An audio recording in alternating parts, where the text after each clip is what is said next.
Good afternoon, ladies and gentlemen, and welcome to episode 206 of the Co-op Podcast. I'm your host, Richard Billy Jr., and today I'm joined by Mr. Gary A. Swaby. How's it going, Gary? Hey, happy Mother's Day to all the Americans.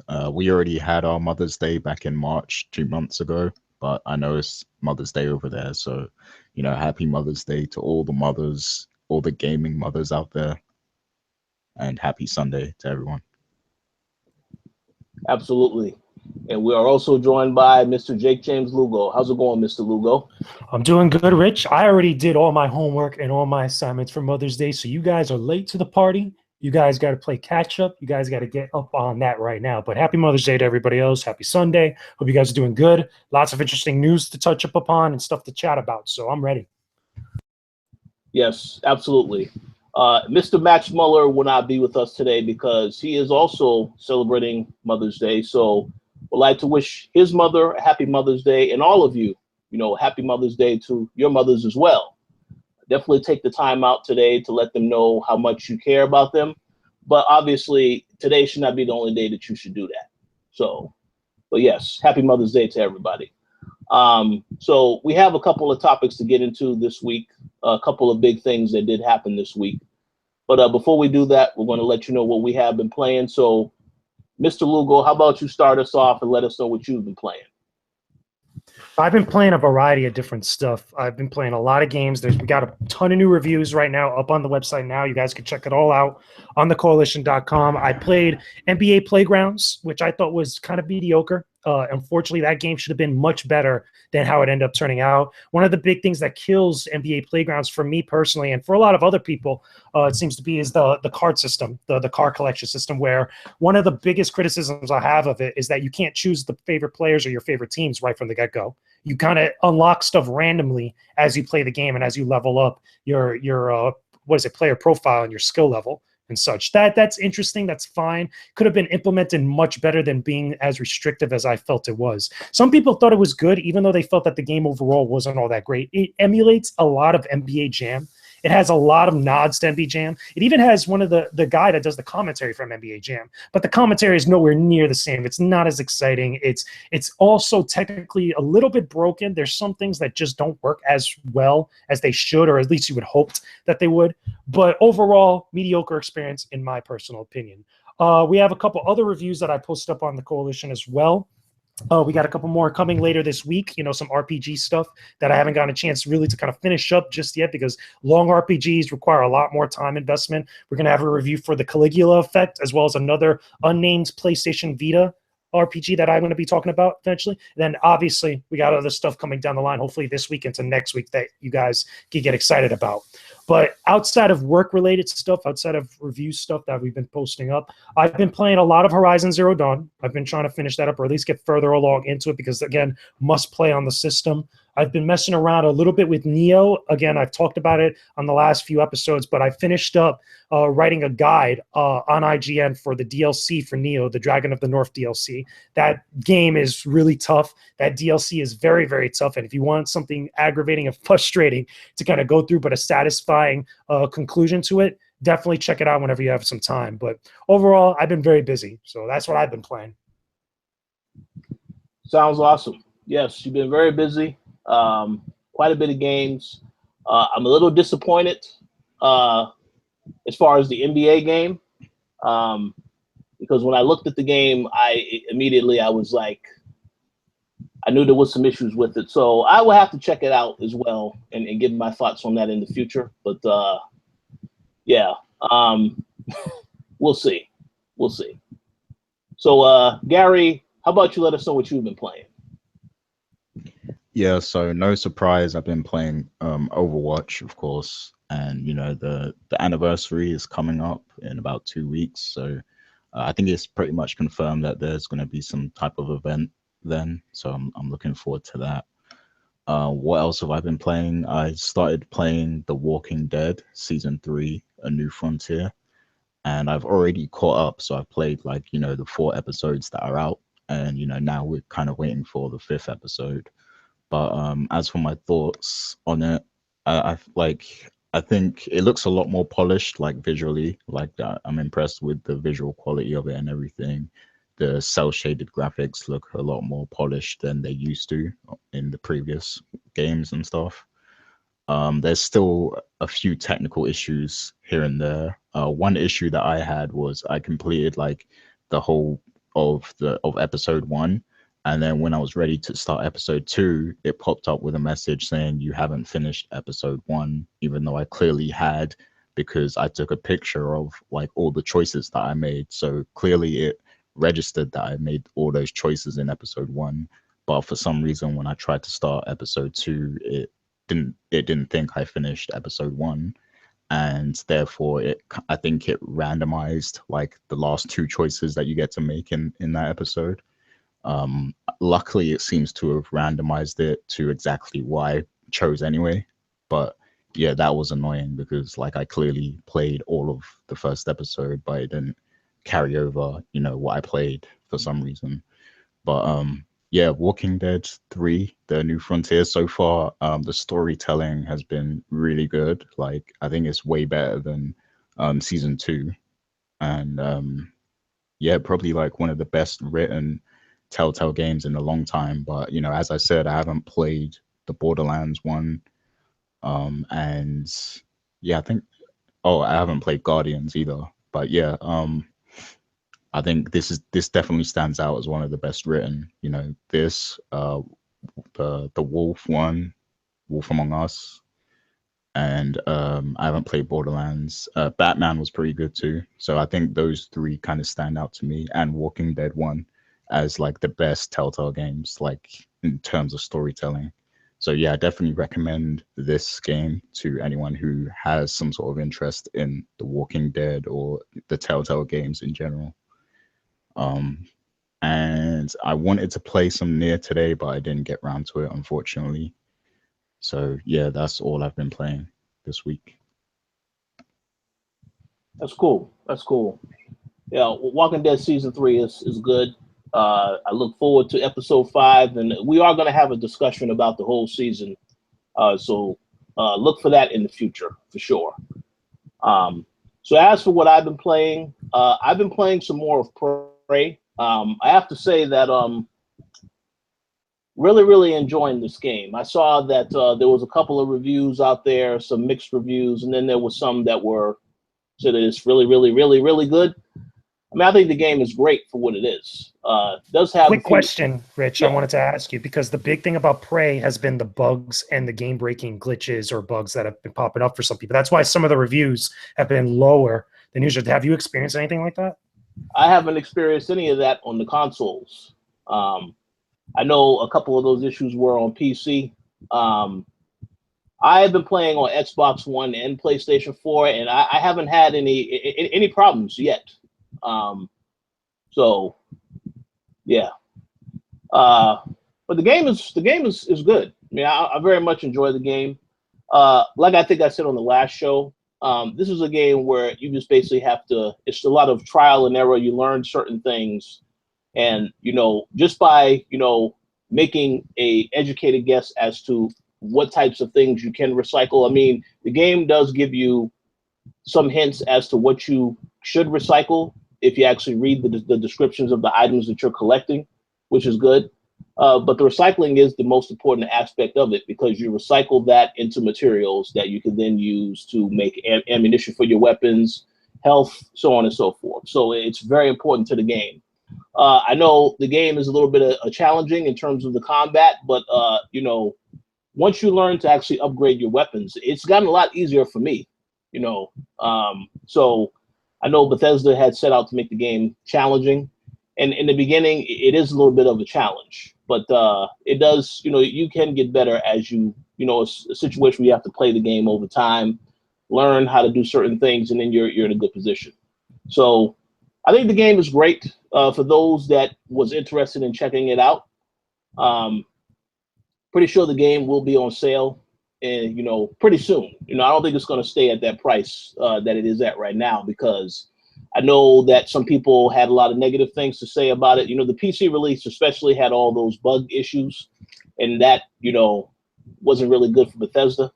But I will say the game is good thus far. You know, I am working on a very detailed review for it, so you can look for that review sometime this week on the site. But up to this point, I have to say it's a pretty good game. It's pretty solid. There's, you know, now if you ask me about all the other quality games that have come out this year, do I think that this is a game that belongs in that category? I don't necessarily agree with that. And you know, if some of you out there are still playing games like Persona 5 or all these other games that, you know, they require so much of your time, well, then there's no real need to rush into this, because this takes about 20 hours. You know, I've seen a lot of videos out there where people are playing the game and, you know, they find easy ways to get through to certain stuff within an hour, in some cases under an hour. But to get the most out of the game itself and to actually play it through, it's going to take you about close to 20 hours to finish. But it's a great game. Definitely check it out if you're interested. If not, you know, pick it up at a later time when it's much cheaper, because, you know, the price may be too much, especially if you know you're not going to spend a lot of time on it right now. So just something to think about. I've also been playing another game that actually is going to be coming out this week. It's called The Surge. Now, let me just say right now, this is a game that it's made by Deck 13 Interactive. You know, this is a studio that's worked on quite a bit of games in the past, but this particular game it's very hard to describe. You know, it's like a science fiction. It's a role-playing game, action role-playing game, but the style of the game is very much like a Dark Souls game, you know, because essentially it's about a character that you have. His name is Warren. He's pretty much in a wheelchair, and he basically goes to this facility where he actually is able to put on a machine suit and basically fight in different environments against robots, so on and so forth. So the game itself is kind of it's very challenging. You know, as I mentioned, Dark Souls, you know, you'll get into melee combat with different robot machines, and it's like you have to be very careful not to just try to go up to somebody and just think you're going to take them out. Now, obviously, you know, as I've been playing the game for a while, you start to get a lot better. This is another game where you really have to pay attention to a lot of details that are being thrown at you, because you'll miss certain things about how to do certain actions within the game. There are a lot of instances where you'll be walking through an environment and then you'll see some words that'll tell you, you know, you attack or you do this type of action by pressing this button. So you do have some help. But when you actually start to get into the combat with the other robots, it can be a bit challenging. But, you know, with time, just like with any action RPG, you definitely will get better. And I would just say that the game itself is interesting in a sense. The environment is not necessarily the most appealing, because it's just like a barren wasteland, based on what I've seen so far. And a lot of the environments look the same. But so far, I would say it's a pretty decent game. I mean, I've only started playing this game on Friday, so I still have quite a bit to really dive into. I will, at the very least, give you guys some impressions next week on the site, so look for that. But I will say, if you are a Dark Souls fan, you're into like different types of robot science fiction type of stories or games, you may enjoy this game. But again, certain things about it's not really quite there yet. I'll have more to say though after I've had more time with it. But hey, interesting game to say the least. And also, this is a surprise. I actually spent some time with Overwatch this week. I know Gary is a huge Overwatch fan, so I decided that I was going to try it because I have it on Xbox One. I haven't really had a chance to really play it beforehand, but I decided to try it out, and yeah, the game is fun. I didn't spend a ton of time with it because, you know, I had to play these other games like Surge and you know, Prey. That took up most of my time this weekend. But I would say from what I played of Overwatch, I could see why people love the game, why they enjoy it. I still have more to really dive into with that. But I will go ahead and say on the show now, it's a great game. It's fun for what it is. I still don't like the fact that it's not a campaign, you know, but that's just a little minor detail. Again, there's PvE stuff coming. There's PvE stuff coming real soon. They've been talking about that. We might see that at E3. Well, maybe that's the announcement and for their the year anniversary. I mean, we'll see. I do know that they've there is a actually game. Well, go ahead. they've actually had like PvE as well throughout the other events that they introduced. The last one they had for the last event that had like cutscenes and everything. So Oh. yeah, they do sprinkle in bits of story here and there. But what was you gonna say? Oh, I just was going to say, I do know that there is a Game of the Year edition that is going to be coming out because some information for that has leaked already. And that essentially is just going to be the game with a lot of loot boxes for those that are interested in that type of stuff. So if you haven't picked up, Overwatch yet, you might want to consider picking that up because that'll be out sometime this month. I'm not sure of the exact date, but that was spotted on the Xbox store and it has since been taken down. So we'll see. But yeah, I was just going to say, So did you have any favorite characters like from your time playing so that's far? a good. Well, listen, man. Please don't tell me we have a Hanzo main in the making. Please, Rich, don't do it to yourself. We already lost you to the game already. Please. He seems like a Hanzo bear. Then again, it could be even worse. He could be a Bastion main. Then we really have problems. Then we're going to really need to have that talk with him. So here's the thing. When I played the game, I literally jumped into one match, and then that was it. I didn't spend a lot of time yet, so I don't really know what my favorite character is quite yet. I have seen a couple of the characters you mentioned, the people use excessively, and I know they've had to, correct some of those characters because people were using them and really getting away with just destroying everybody. So I haven't had a chance to really pick a favorite quite yet. Maybe I will have a favorite by the next show, but I literally only spent a little bit of time with the game. Just did a regular matchup. I did use Tracer. I'm not going to say that Tracer is the best character that I enjoy because it's just, no, that was just to try it out. I will let you know next week, though, after I've had more time with Overwatch, which characters I enjoy the most. But for what I was going to say is just that, yeah, I could see how this is a phenomenon. I know we've been to events where I've seen people dress up as Overwatch characters, and I think to myself, that's really something. That's really something else because the game has it at that point. When we went to one show, it wasn't even a full year that Overwatch has been out. Now it is about to be a full year. So I think it's awesome. It's a nice little movement phenomenon. But I'm very interested to see what they do with the game moving forward. And the PvP stuff will be pretty awesome. But we'll see. We'll see. Well, if you put more hours into it, I might consider getting it for the Xbox. Well, Gary, I'm done. I'm not going to dive into that. Well, Gary, first you would have to get an Xbox, so I don't think that is going to happen. But we'll see. We'll see.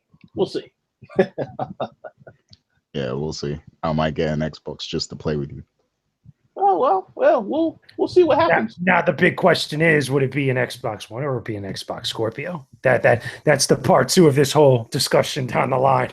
Well, that part two might have to come later on in our main discussion. Yeah, that is going to come later on in the discussion because I do have to bring a couple of topics to the table with that. But we'll see. Overwatch is great. If you enjoy it, you already know this. If you are thinking about you want to check it out, definitely check it out. But I will say this also: if you haven't played a few of the big titles this year, such as Horizon Zero Dawn, Neo, etc., you should definitely make it a point to play those games to see why everybody is talking highly of them. And Overwatch, you can play that in your spare time. But definitely, check out these games when you get a chance if you haven't already. But that concludes what we have been playing for this week. So we're going to go ahead and we're going to jump right into the main topics for today. The first topic is related to Overwatch. And about an Overwatch League. So, Mr. Lugo, I believe you have more information on what Activision is trying to do. So please enlighten us. So yeah, there's basically a couple different things that have been going on. Now, if you don't know, for the longest, a lot of people, Blizzard in particular, has been trying to get started a league for Overwatch players, for competitive and professional Overwatch, which is cool. It's trying to push esports, it's trying to push gaming into the much more bigger and wider competitive scene on the same level as like what we see with Dota, with League, with StarCraft. You know, esports being a bigger thing. They want to be able to have that shown and streamed on places like ESPN and other places that are similar. And I think that's awesome. I think that's good. It's a long road and a long journey they're going to have to go through. Now, here's the problem, though, with Overwatch, and really why people have been talking about this and Blizzard for a little bit this week.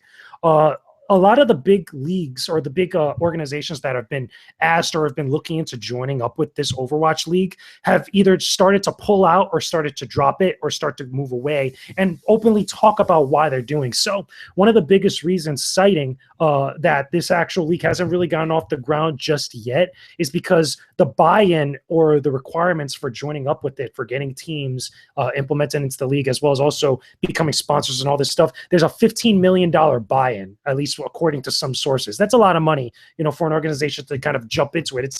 It's not that to a point where it's a lot of money where they can't afford it. It's more towards actually taking a risk on something that's unproven, or taking a risk and being a part of something that might not necessarily be as stable as they might have wanted it to be.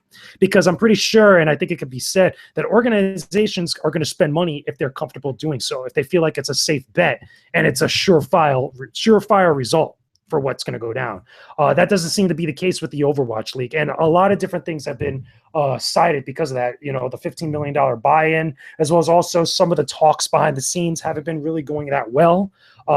There's talk about that the actual opening or the first day or the beginnings of the league might get pushed back from their original start date, which I believe was supposed to be sometime later this year, if I'm not mistaken. There's an entire article that was posted up at Kotaku that cited multiple sources from different people that have talked, you know, anonymously from various organizations, that people that know about this stuff. And then finally, recently, Blizzard actually made a statement about it. So I'm going to read a little segment of the statement. You know, again, you can find this in a variety of different places right now. But basically, this is what Blizzard had to say to some of the rumors and some of the different quotes and articles that have been posted up about this stuff. So first, they told in an interview with Kotaku, they came out and said that we want to be clear that our ultimate goal is to create an exciting Overwatch esports ecosystem, the pinnacle of which be the Overwatch League, that's accessible to a wide audience, sustainable, and rewarding for everyone involved. We're doing our best to take great care of with building this ecosystem, and as with much of what we do, that's a little weird, we don't release information until we're at a place where it makes sense to do so. Okay, they added, okay, we don't like to dispel any rumors that we're ignoring endemics. Anyone who knows Blizzard understands how deeply we care about the communities around our games. The league is built upon the best elements of endemic esports programs and traditional sports, and we're in active discussions with many teams and owners from both worlds because it will take a village to stand up a league with such an unprecedented structure. Those conversations have been going well, and there's a lot of excitement around our ambitious plans. Now, again, they go on and continue with it in the actual interview, but that's a generalized statement that tells us something but doesn't reveal much of what's going on. I don't think that they've actively, openly denied a lot of the stuff, if not actually addressed a lot of the stuff that people are concerned about. Again, if you read through a lot of the articles that have been passed around, okay, they're saying a lot of the places that are saying that have been talking with Blizzard have been saying that they've actually been, Blizzard has been very, not strict, but they've been immovable and not, negotiable in a lot of the stuff and a lot of the prerequisites for joining up with this league, specifically with the $15 million buy-in for a lot of people or for a lot of places. It seems like this is going to take a long time for this to actually get off the ground. And there needs to be compromise on both sides, at least from what I'm gathering from the information that we know right now.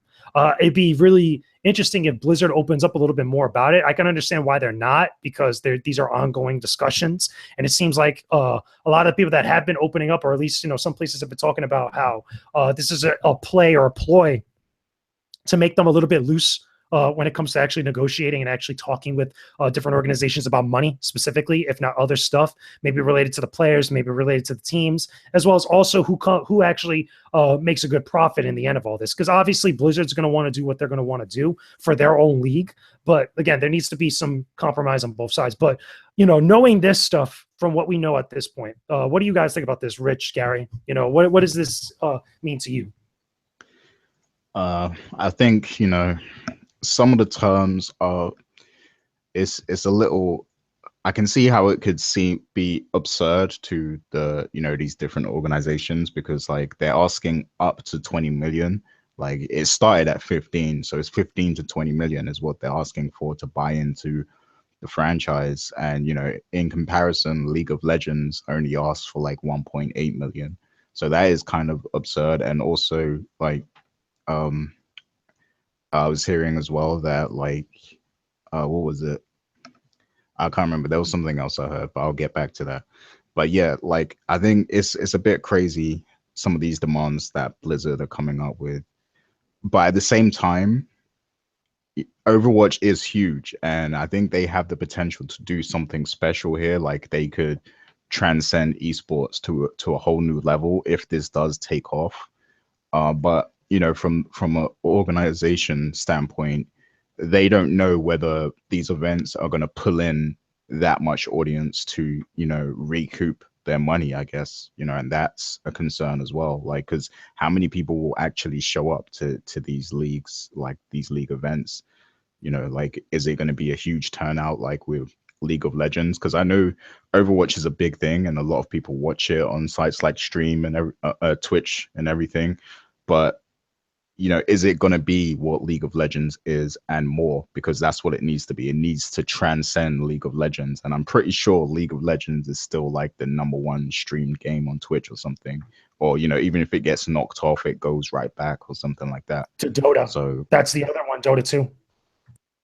Yeah, exactly. Yeah. So I can see why organizations are concerned. And, I think, I don't know, maybe Blizzard is being a bit unfair. Like maybe they should start off, smaller and grow it, so that, the companies can be a bit more reassured about, what they're buying into.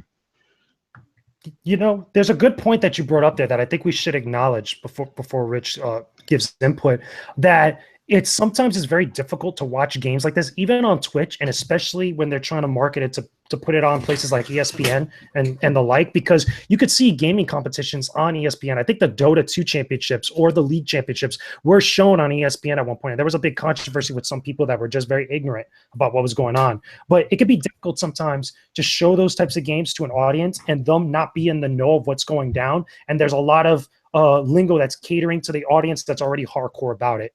That it's like trying to show someone football for the very first time and then showing them something like college ball or showing them something like the Super Bowl, that, there's a lot of stuff that's going on. Like you're not really going to understand it at first of what's happening, especially if you don't know the minutia and understand why certain things happen the way they do. And I think it's a little tougher for gaming sometimes, especially competitive gaming that's not fighting games, that's not so straightforward, where the common person just won't get it. And they're obviously, if they're not going to get it, they don't want to actually be in the nuance of it. They're not going to watch, and that's not going to give them the numbers that they want, especially if it's rocky at the very beginning.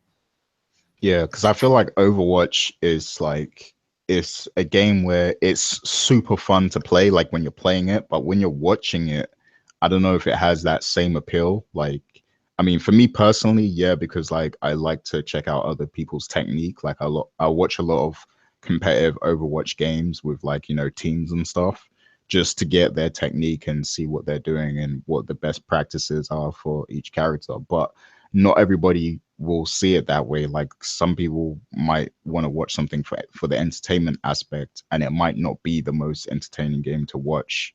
Like it Overwatch is a game where it's more fun to play it, I think. So yeah, that is a legit concern. And the other thing I was going to bring up before, the other thing I was going to bring up before was the revenue sharing. So they're like, then Blizzard said that they're not guaranteed, that the organizations aren't guaranteed a revenue share until 2021.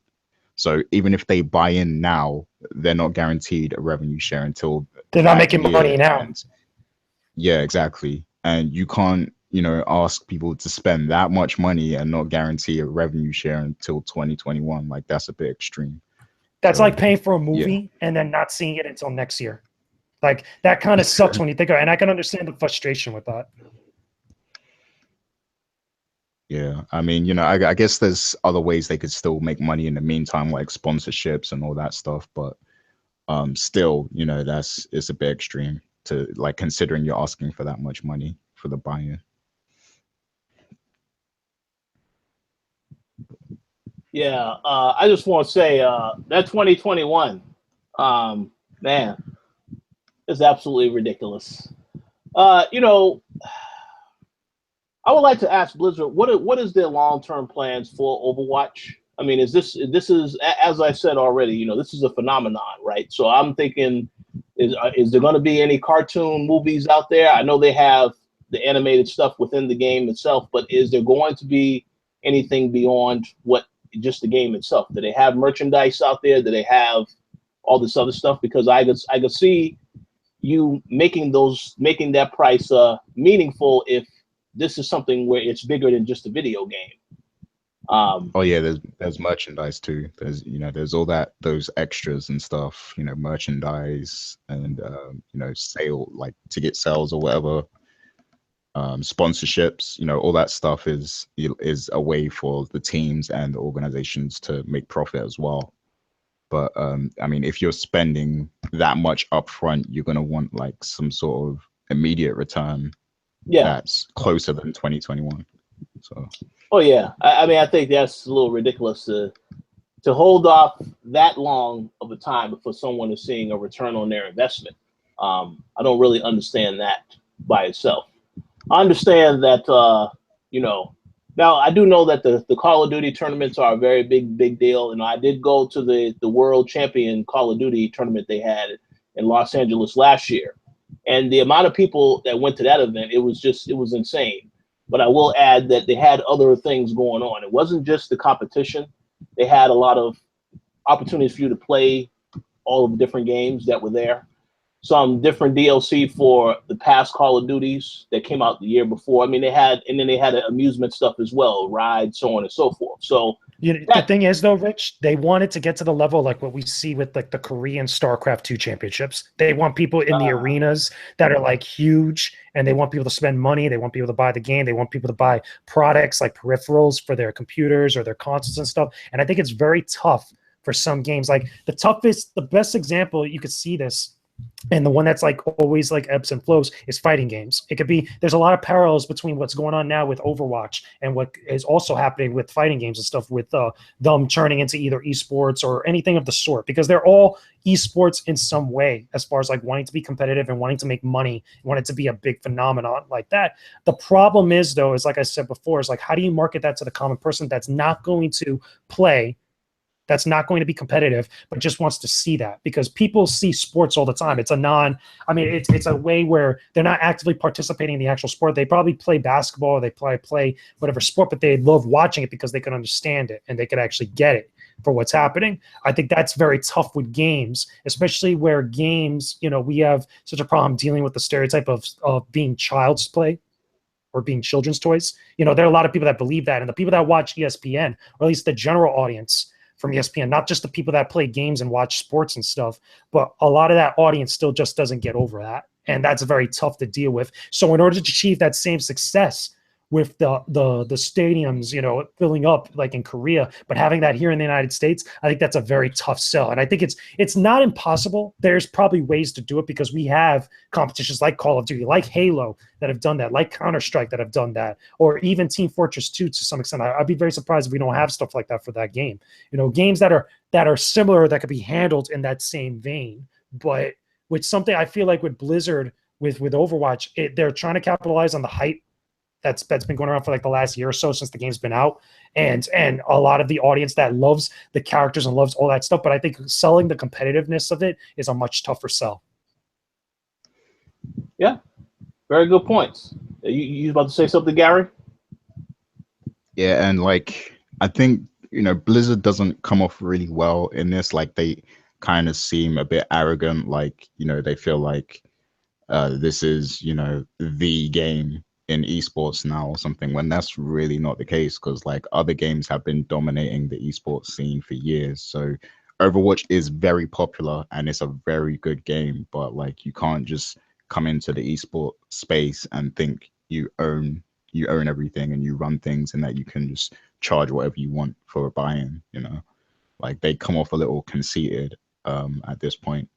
So yeah, I think that's the fandom that does that, though. the fandom is the one that gets conceited. And I can understand the logic with that with Blizzard, especially with the stipulations that they're putting on for people to join up with this, because it's the same way how Microsoft was with the Halo movie years back. You remember when we heard about the stuff with the Halo live action movie with Steven Spielberg and stuff like that, where there was talk about how the demands went about with Microsoft and the IP. I could see very similar with that, but I think like a lot of what you're talking about, Gary, comes from the fandom. Well, yeah. I mean, there are people who do overhype it, I guess, but I mean, it's a great game. I mean, I can't deny I've spent so many hours on it. It's a fun game, So I can see why people get excited for Overwatch, but yeah, I just until we see some tangible evidence that this franchise is going to make a shit ton of money in the long term off of esports, then I don't think Blizzard should be trying to charge that much for Brian. So yeah, that's all I got to say.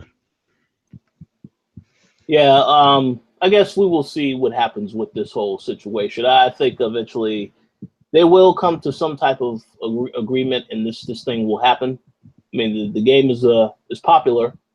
I don't know if that means that Blizzard is going to have to renegotiate a different, come to different terms. I don't know how any of that stuff is going to work. I do think that it definitely can be a competitive game. I mean, it all depends. It all depends on how they're going to really approach the situation. I actually am going to be going to a Street Fighter event at the end of this month, as something I found out on Friday I was invited to, that's here in Atlanta. So I'll get to see more about how this competitive fight scene is, whether or not there'll be a ton of people there, because when I was at the Call of Duty event, you already know, I mean, that was damn near a sold out event. So I'm very curious to see how the Street Fighter audience is going to be for that Street Fighter 5 tournament. But we'll have to see what happens with Overwatch to be determined. But any final thoughts on this topic before we move on to the next?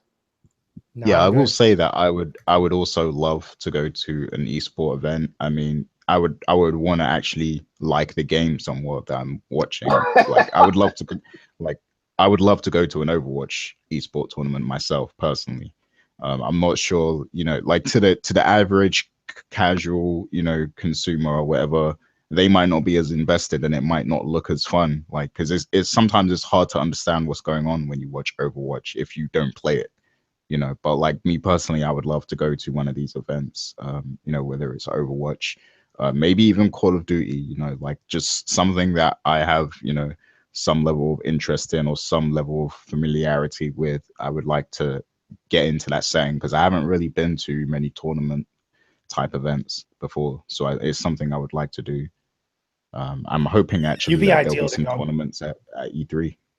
I hope there'll be some. You'd be ideal to go because you have a good perspective on it. That you could definitely get a good, interesting like take on all of it, on the spectacle of it, especially. Yeah. So Blizzard, you need to call me. I can commentate for you. JJ's gonna endorse me. So.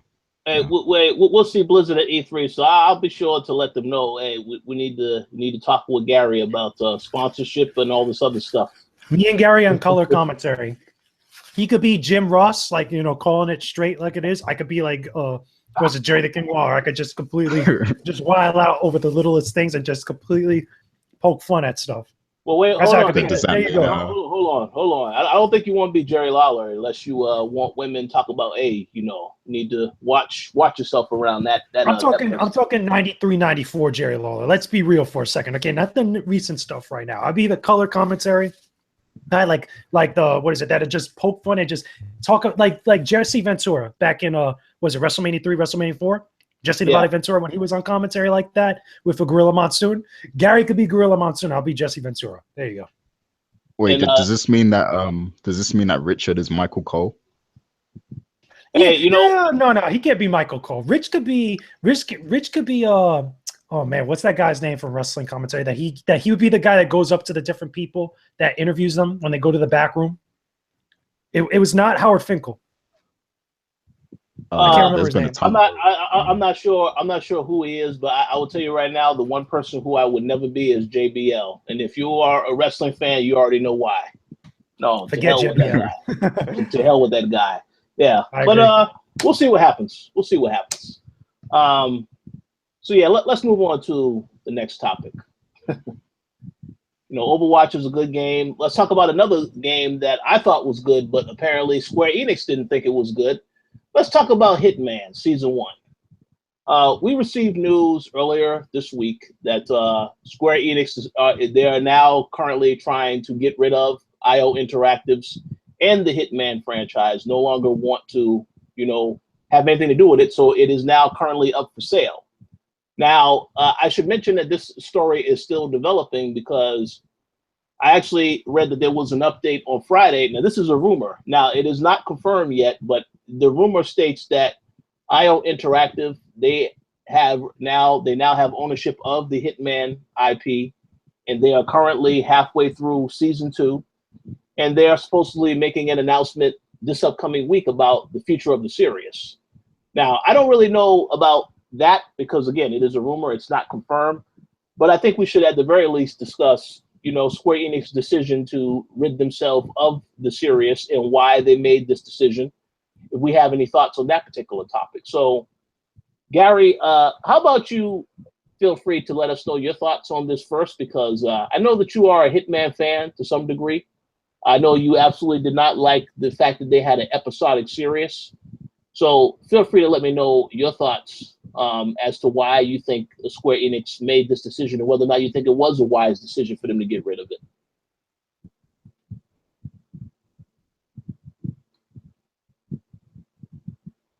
Oh, Gary's muted. I think he's muted. Oh, well, until he comes back, or until he gets back, then let me say this. I think that it sucks, because I thought Hitman was doing good because they had a lot of stuff that was going on with Hitman. They had the Gary Busey stuff, the celebrity hits and the marks and such. So that was interesting. But this kind of came out of left field, not only just for me, but for a lot of us. But I'm curious now, since you said that the rumor might be that there's a big announcements coming sometime this week or very soon. I'd be curious if they get away from the episodic design of Hitman and go back to a more traditional game release. I'd be very, very curious if they actually decide to do that instead, especially with like how a lot of other games that are similar to it or other franchises that are under that umbrella have kind of done different things that haven't gone episodic. That's a good point. Yeah, Gary, somebody had ordered to hit on Gary. This is why he disappeared for a minute. He had to make sure to clarify that. Yo, my bad. Someone called for me, but yeah, my bad. Oh no, that's all right. So Gary, what are your thoughts on this news? And then I'll give my thoughts. Yeah, so the Hitman thing, what is actually the reason why they, do they think that the episodic thing didn't go well? Because I heard a lot of good things about, the Hitman episodic thing. Like, I think at first I heard negative things, but then eventually people seemed to love it. But is this the reason why? Because they felt it was a bad reception?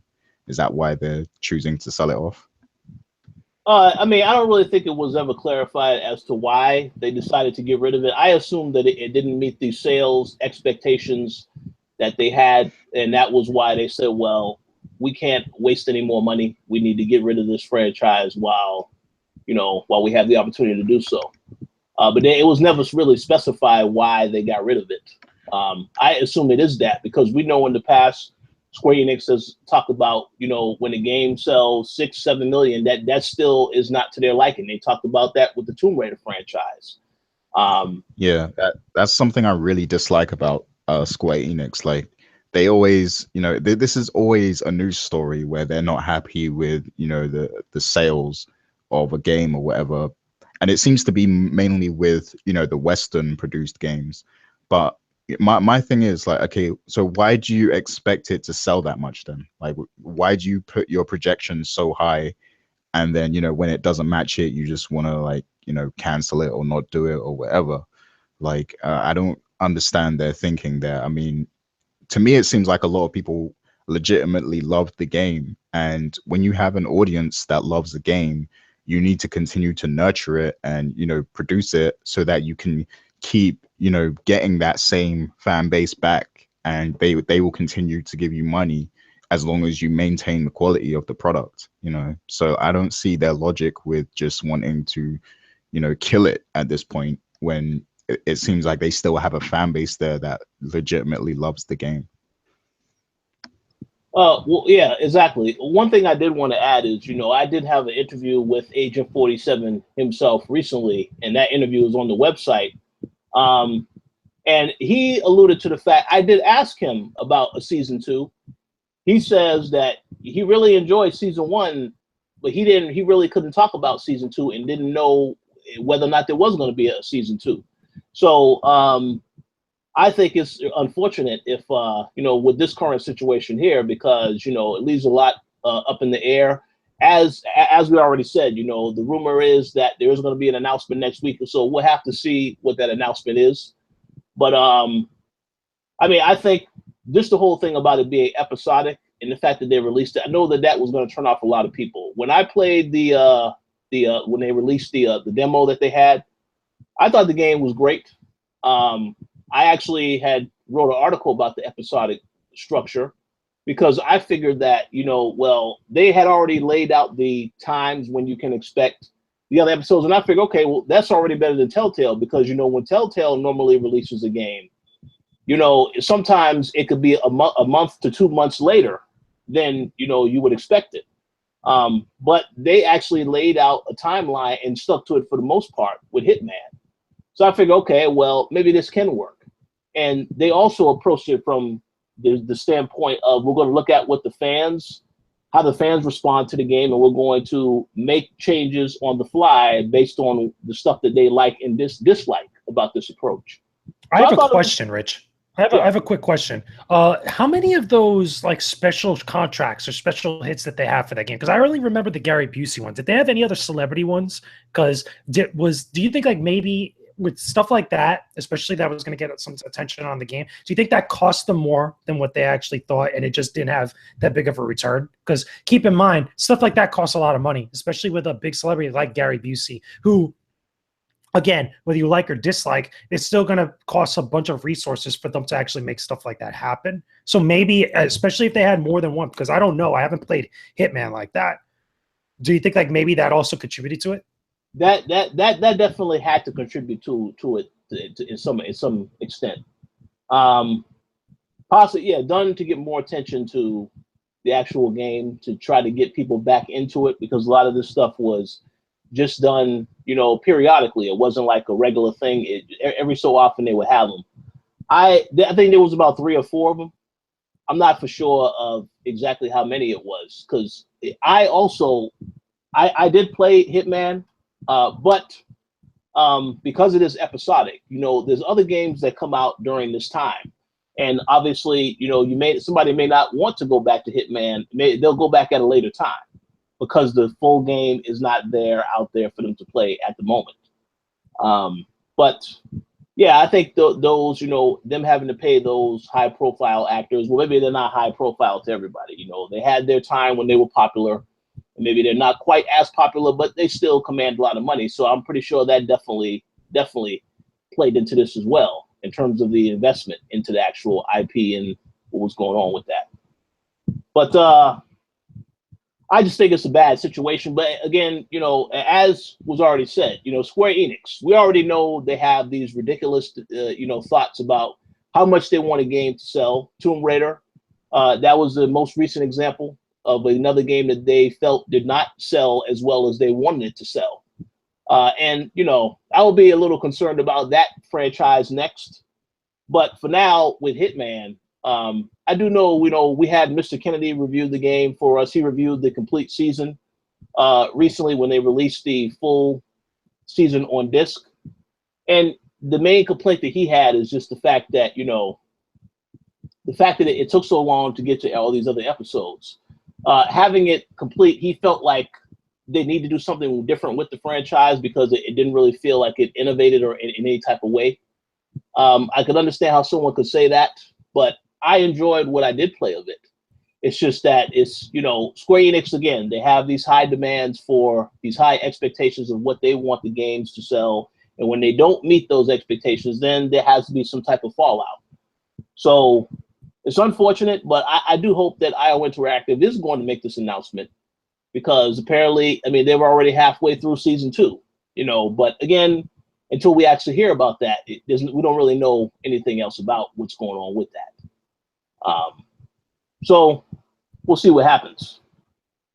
You guys have any other thoughts on this topic before we move on? No, I'm good. I feel like this is an IP that needs to continue because it has a loyal fan base. You know, I talk to people like Kennedy, shouts to him, and you know, even you, Rich, and you know, other people, and they love Hitman. You know, they love everything it represents. They love what it's about, and I feel like in the right hands, this IP can really shine. And I think it would be a bad idea to give up on it now. So I hope they have a change of heart, or I hope they sell it on to maybe another publisher who wants to, you know, really utilize it. But yeah, that's all I have to say. Absolutely. And I'm also going to give a shout out to Mr. Tony Polanco, who was in the chat. He also enjoyed Hitman as well. So, you know, I mean, the game is good. It's just, you know, it's unfortunate with Square Enix making that decision, but I guess they decided this is what's best for business. You know, we know a lot of people who say what's best for business, but I don't know, man. And I am concerned for any other franchise that is currently there with Square Enix. Again, Tomb Raider, as I mentioned before, and you know, now they are taking a break from Tomb Raider, a small break, so they can focus on these Marvel games. So Deus Ex also. Yeah. I don't know, man. I don't know what's going to happen with these franchises if this is the type of way that they're running the practice, but we'll see. That's an interesting point because Miguel in the chat, he said, I feel like Square dropped it because of Marvel. So like, do you really think Square was like, okay, we got this Marvel license now, so fuck all these other games. Let's focus on that. This. Maybe. I mean, the funny thing about business is that's not outside the realm of possibility. But I don't think the two are really related. I think that they have their hands in many different hats, and they have many different things going on at the same time. But who knows? At this point, there's no way to know for certain unless somebody actually says, yeah, we dropped Hitman because we had all this other stuff happening right now. Well, that is a very good point. I will say, though, if that is what they did, then, man, I'll be very concerned about every other franchise. You know, like I said, Tomb Raider and Deus Ex, 2 other games published by Square Enix. So I don't know. I don't know how that's going to turn out. We have to see what happens with that. Obviously, the Marvel games are not coming out for a while. Man, we may get some news on that at E3 also. So we'll see, but. Hitman, I don't know what's going to happen with Hitman. Hopefully it does still survive all of this. IO Interactive is a pretty good studio. So hopefully, yeah, they have more that they can do with that, but we'll have to see how everything turns out. So I don't know. Any other thoughts, Gary, or are you good to go on to the next topic? No, I'm good. Okay, so this next topic, and this is all you, Gary. Mass Effect Andromeda. You know, you finished Mass Effect Andromeda. I believe I said on last week's show that I may not finish this game because there is just so much to do in the game, which is good. But you have to actually enjoy the story, all this other stuff, and you know, based on, because I know we have another friend, Ramesh, who has been playing the game. Also, he did not like you know, how the game turned out. So now we are finding out that BioWare has decided that they're going to put Mass Effect on hold for a while. They have also delayed the next BioWare project. They've already said now, again, to their credit, they did say the delaying the other BioWare project was not related to this one, which I still think, I don't fully believe that. But they pretty much have this other studio that worked on Mass Effect Andromeda now as a support studio, and the series is on hold for now. So I wanted to get your thoughts first and foremost, as someone who just completed Mass Effect Andromeda, and I know that you said multiple times on this show that it felt like a chore to get through the game. This is why you was very disappointed. So I want to ask you, are you surprised that EA has made this decision? Do you think it was the right decision? And what do you think about what do you think is going to ultimately happen with this franchise? Yeah, I mean, I'm glad Tony Polanco's in the chat actually, because I know he actually, I think he enjoyed the ending and everything, and I think he enjoyed the game throughout. Now, me personally, the game, it started off great. Like I liked the exploration and learning about this new galaxy and everything, but eventually it got to a point where it got very stale for me and started to feel very shallow. The story wasn't, at some point the quality of the writing started to dip a bit, I think. And all the missions, the side missions and stuff started to feel like filler. So yeah, this game definitely suffered from some problems, I think. And I don't want to discredit the dev studio that worked on it, because quality wise, it's good. Like it had its issues with animations and stuff like that, obviously, but visually there are some impressive looking textures and designs in this game. So I want to give them their due diligence. There are a lot of bugs though, unfortunately, but it's still a well put together game for a support studio. This was supposed to be a support studio, and they kind of just gave them this game to work on, and they did an excellent job considering that they're not the original Mass Effect team. But yeah, I feel like in terms of the name, Mass Effect, this game did not live up to what we've seen before in this, in that IP. So them taking a break, I think, yeah, maybe that's a good idea, because unless EA's heart is really into making a true successor to the Mass Effect trilogy, then I would rather it just go away at this point, because we all know the potential that Mass Effect has. Like there's so many things they can do in that universe. There's so many stories they can tell. It's like it's an infinite amount of stories and experiences that you could associate with Mass Effect. But if they're not gonna put their all into this and uphold the quality of the first Mass Effect games, then I would rather it go away. So maybe it's a good move to just put it on hold, and maybe in 5 to 10 years from now or whatever, maybe they'll be in a different mind state. Maybe they'll be ready to revisit it and make something good of it, because I feel like Andromeda ultimately wasn't what I was after. It started to feel that way during the start, and that's when I wrote that article. Tony also wrote an excellent article about it as well. But then, at some point, around like the 20-hour mark or so, it just for me, it kind of fell apart and just started to feel real shallow and, just too bloated for me. But yeah, that's how I feel about it. I feel like it needs to be put on hold at this current moment, because EA has Star Wars, so let them do their Star Wars thing right now, and then they can come back to Mass Effect when they really, really want to put their heart into it. What were you gonna say? I have to ask this question because I can't resist. So, Gary, are you saying that they should have called this game Micro Effect? Because it didn't leave a huge impact. Now, for those that are diehard Mass Effect fans, it did leave a huge impact. It gave them a very bad feeling about, listen, BioWare and EA equally to blame for why the game did not live up to the expectations. But yeah, Micro Effect, that possibly was a better name, and that could have been a new franchise instead of Mass Effect. But they said no, Mass Effect Andromeda. Yeah, so, I mean, maybe they could have pitched it a different way. Like just okay, this isn't going to be what the type of game you're expecting. This is just something additional, or something like maybe they could have pitched it a different way, and it would have been received a bit differently. I don't know, but I just feel like, it didn't live up to what we were expecting. Yeah, well, as someone who has been playing Mass Effect and did stop playing it, I do have to agree. I just think it's unfortunate for people who are fans of the series. And then, it doesn't help when there are a lot of other excellent games out there right now, like Horizon Zero Dawn, like Zelda, so on and so forth, take a lot of people's attention.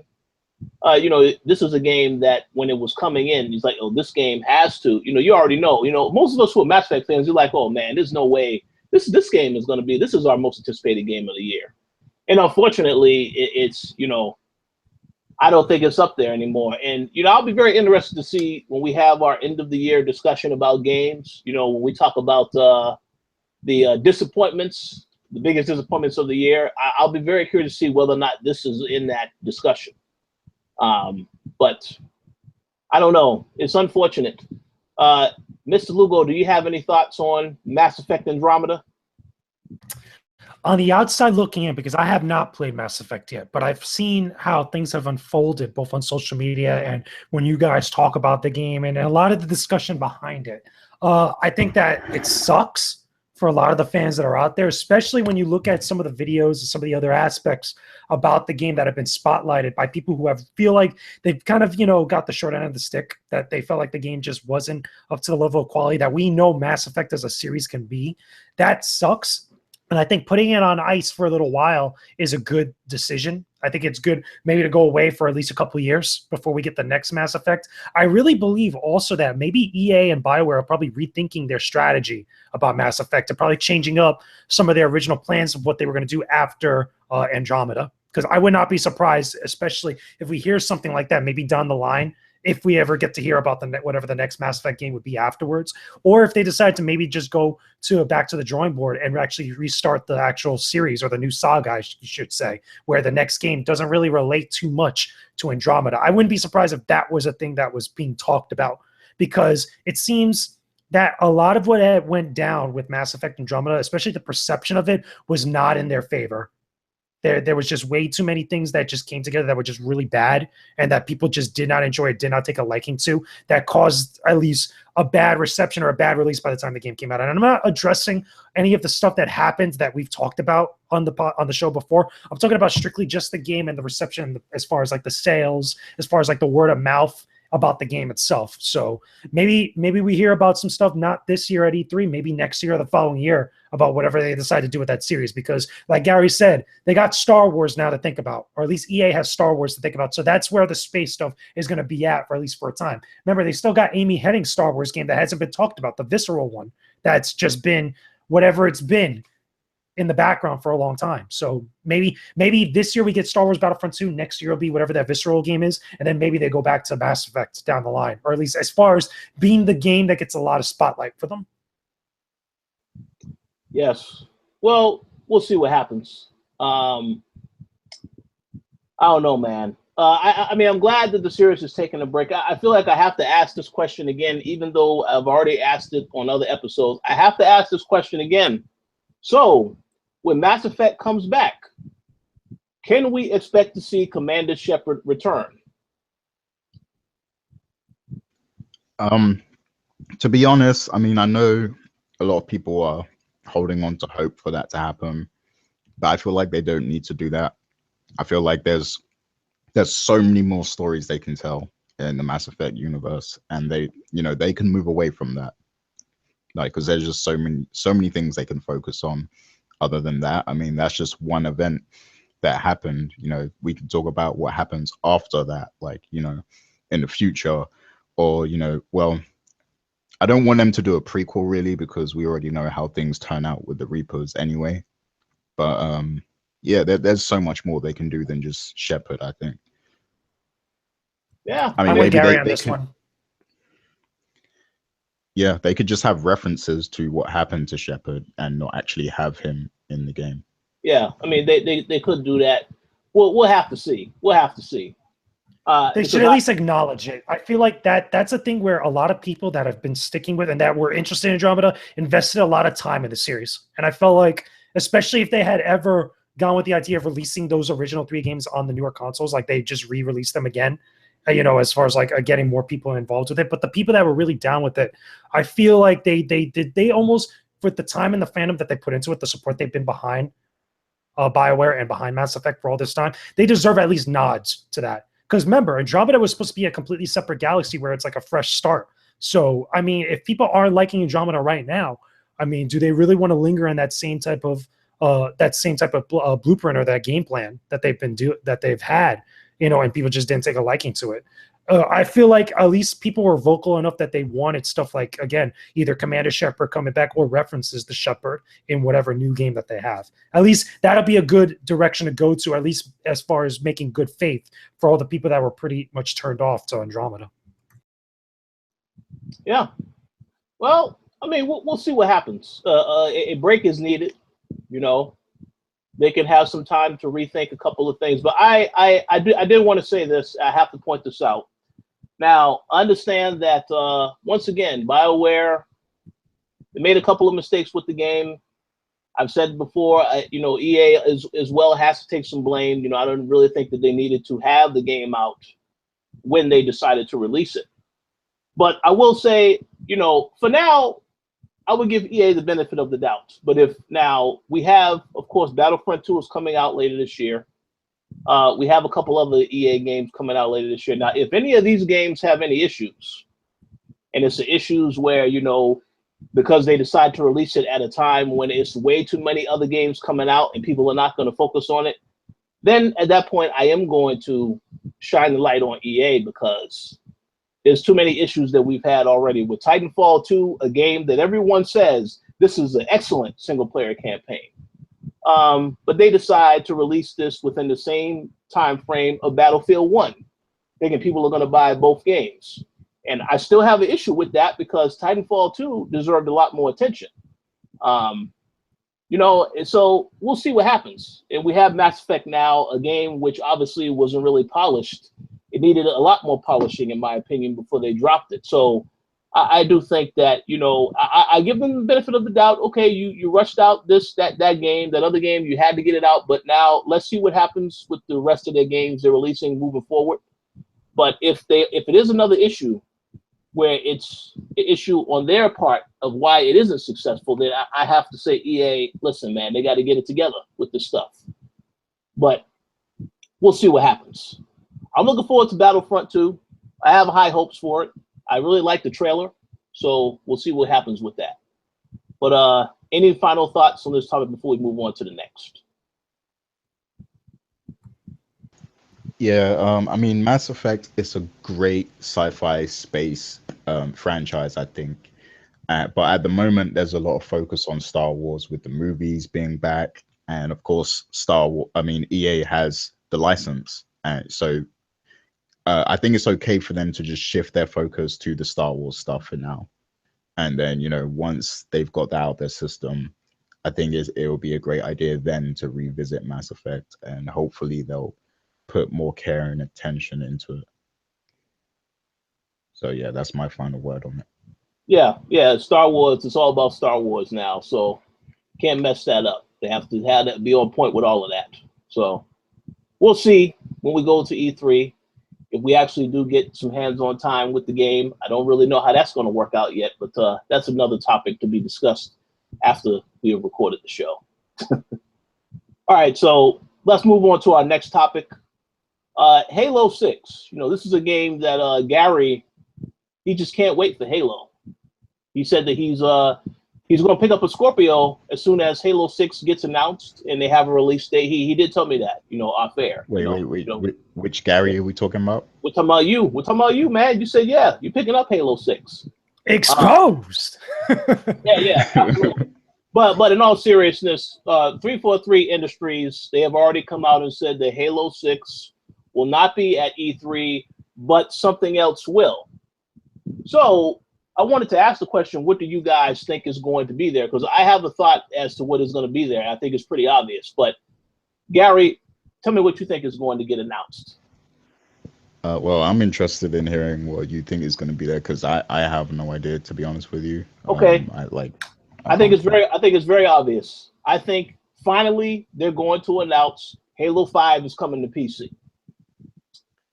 Oh, okay. That's not a hype announcement. That's like, I would respect you a little bit more, Rich, if you came in and said, like, whatever the next Halo game is going to be called something different. It's not going to be called Halo 6. That's what I was expecting. Because I really believe their marquee game to get people on board with Scorpio, especially the Xbox crowd, would be a new Halo.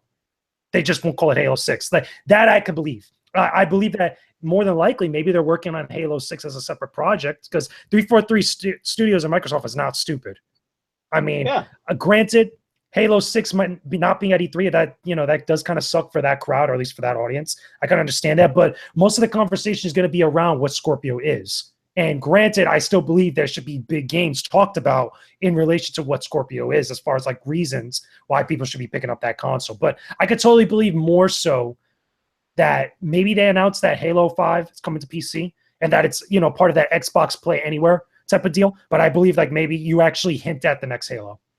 If not, hey, if Halo 6 is not at the show, maybe they tease everybody with a trailer. Or say that, hey, we got something else down the line. See, here's the thing. That statement, when they said we're not going to be revealing the next major game in the Halo series. They did say Halo 6, but then they also mentioned we're not going to talk about the next major game yet. So I don't know if that was a swerve to just tell people we're not going to talk about it, and then they are actually going to talk about it. I do think that, you know, obviously ODST is another game that a lot of people, I don't really know people who want to see that game come back, or a remastered version of that. Halo Reach, another game that I believe is backwards compatible now. I don't know if people want to see a remaster of that either. So I don't really know what 343 is going to reveal. Now, I would hope for them to reveal something that is totally different from Halo altogether, to show that they actually can work on other stuff. But everyone on that team is from the Halo team. So I don't really think that they are going to try and stick to doing something different. With that said, maybe perhaps we can get a game that focuses just on Spartan Lock. And I'm pretty sure Gary would love to see that, because, you know, that's Spartan Lock was pretty much the star of Halo 5. So well, I mean, I still don't even know what Spartan Lock is, to be honest with you. I just remember a lot of people complaining about. Hey, listen, Gary, you should listen. This is the brother that didn't get killed. You know, every time you see a movie or something, and there's, you know, the minorities getting killed, this is the one brother that didn't get killed in the Halo series. So one of a few. So he should be easy to remember him for that reason. Okay, maybe I have to play that then, because I've been playing Walking Dead, and it's like all the black people died straight away in that game. Yeah. Wow. Well. Listen, this is the guy that, you know, he's also Luke Cage, Marvel's Luke Cage, this same actor. So, you know, I know that Halo 5 focused primarily on that team. Yeah, it was about Master Chief again, but this guy was in most of that game. So if they decided to have a spinoff of that character, that could be an announcement as well. But what I think 343 needs to do, again, they need to announce that they're working on something totally different from Halo. And maybe perhaps it is something that they will consider, because the other news that came out this week was that the guy behind Halo Wars 2 has also left and is no longer working on that. So, I mean, I don't really know what 343 has planned. Obviously, Halo Wars 2 as an RTS game is a hard sell. It didn't quite meet the expectations that, if Microsoft even had any expectations for it, it didn't meet it. So I don't really know what 343 is working on now outside of Halo. We already know Halo 6 is coming. I have a vision. Okay, what's the vision? I have a vision of a Cortana game where you have to play this game is completely you know, voice commands, like on Windows 10 when you have to use Cortana. So like the game will be all voice commands, and the game will also be VR, and it will just be you controlling Cortana. You know something? You know something? I'm down with the idea of having a spin-off game like that. Maybe that's what 343 is doing. It just don't call it Halo 6. Think that's why. I really believe that whatever it is that they're doing is Halo related. I don't think it's something that's non-Halo related, because I feel like I think they've talked about a couple times that they're working on Halo stuff for like the longest, and like they haven't been open about getting away from Halo. That's one thing I will say. You haven't seen them or anybody else that related to them talking about getting away from the Halo franchise, because they're the studio that is working on new games for them. Like that. And I still believe like that's what you lead Scorpio with. That's how you get everybody's attention with it. So maybe if it's not Halo 6, maybe it's a spin-off game starring Spartan Lock, kind of like ODST or kind of like Reach. I could totally believe that. To me, that seems rather probable. next year talk about Halo 6, or the year after that talk about Halo 6. But I still believe we're going to get something Halo related. I really believe, like, at least something, even if it's not named Halo 6. Yeah, that would make sense. This is, a lot of people will try to downplay, but no doubt about it, this E3 is very, very important for Microsoft, and not just because of Scorpio. They have a lot of things they have to do with that device. You have to sell people on why it is a device that you should check out if you are interested in it. And then you have to also show people who currently have an Xbox One, such as me, well, what games are coming to the system? Because at this point, yes, we could say that they are third-party titles, but where the hell are the exclusives that people have been waiting for? So this is a very important E3 for Microsoft. I think Halo will definitely be there in some capacity. I don't really know if they're going to really show anything with Halo 6. They may could just say, yeah, the new Halo game is in development and leave it at that, although that would not make people maybe get a little annoyed about that also. I believe that's what we're going to get. I really believe that's what we're going to get, because they're just not going to just not talk about it. That's what a lot of people really want right now, especially after what happened with Halo 5. Yes. I feel like that's seems like the easiest layup for Scorpio. Oh, yeah. It just does, on top of whatever else they show that's actually there. And just to know that there's a Halo game coming. And one other thing that they could do, if they, like they said, it won't be at the E3 show, they could very easily just show you everything. This is everything that we have to show you. And then as the show is ending and over, wait, then you see something for Halo 6. Because technically it would not be at the show since the conference already ended. But I don't think they're going to do nothing like that. We just have to see what it is that they actually talk about. But like you say, I think they have to mention the new Halo one way or another, because this is one of their major. This is pretty much their mascot for Xbox. Master Chief is. So you have to mention Halo in some capacity. Now, I still do want to see other new IPs. I want to see, and like I said, if 343 actually announced something outside of Halo, I'll be very surprised, because I mean, that whole studio is everybody has worked on Halo. That's all that they've worked on. So we'll have to see what happens. But ultimately, very, very interested to see what it is that Microsoft actually brings to the table and she talks about at their conference in a couple of weeks. It's going to be very interesting. And by this time, in about 4 weeks or so, we will know exactly, because the show will be going on around this time. So we'll see what happens. Wow, time is going so fast. Yes, it is. We're already close to being halfway over with May. So E3 really is here. A month away. We're about a month away. It's almost time. Absolutely. So any final thoughts on this topic before we wrap up with the main topic for today? No more thoughts from me. Okay, so now we're going to get into the main discussion, and this is obviously a topic, Gary, since you put this link in here, I'm going to let you talk more about this, but this has to do with the report that came out recently, in which basically, based on the numbers, the people who voted, most people in America, that's what you had stated in this quote, said that they will prefer a Nintendo Switch instead of a PlayStation 4 Pro and an Xbox Scorpio.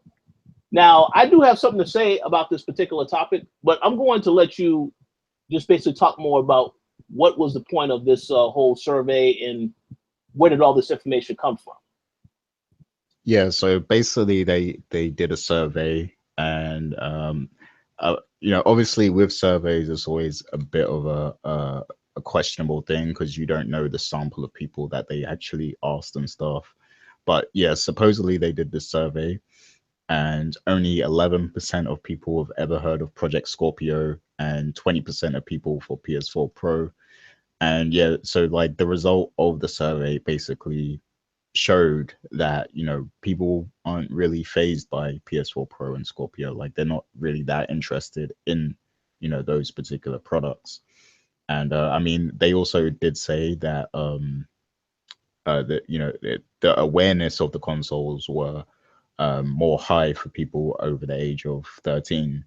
and stuff. So I guess, you know, it is an age bracket as well to the people who actually care about the products. But ultimately, you know, the sample of people that they surveyed, the majority of them aren't really bothered by, you know, they don't care about Scorpio and PS4 Pro much. So that made me pose the question for, you know, because we got to have some sort of interesting discussion every week. So that made me pose the question: has Sony and Microsoft misunderstood what their audience actually wants? So does their consumer base actually want these consoles, basically? So yeah, what do you guys think? Well, before I answer that question, let me just quickly address this particular survey study. This is why, you know, again, let me just say a couple of things. I'm not surprised that a lot of people would prefer the Switch, because in most places it is very hard to get a Switch. I have been trying to get a Switch ever since launch because I did not pre-order the system and have had no success with that. So I feel like this right now is the hot item. It's the most in-demand item because everybody wants it. It is new. It's still relatively new. The system just came out in March. So yeah, I would expect that to be something that a lot of people want more than the PlayStation 4 Pro. Now, as for the Scorpio, we don't know any other information about the Scorpio. So I think it's ridiculous that they even included that in the survey to begin with, because we don't know. Microsoft hasn't revealed any information about this system outside the specs. Now, if they did this survey a year from now, when the Scorpio has already been out and PlayStation 4 Pro is out, everything is out, then I think you will get some interesting numbers, because then if the Switch at that point is still the popular item, then I say, okay, well, then yeah, that's good, because Scorpio is already out in the wild, so on and so forth. But no one knows nothing about the Scorpio, so I think it's silly that they would even ask people, you know, to compare. You know, if this was just about the Xbox One, that's different, but they specifically mentioned Scorpio in that report. So I thought that's very, you know, a little ridiculous to mention that. But just to go back to what I said, yes, the Switch is the hot item. It is in demand the most. So I'm not surprised with those numbers.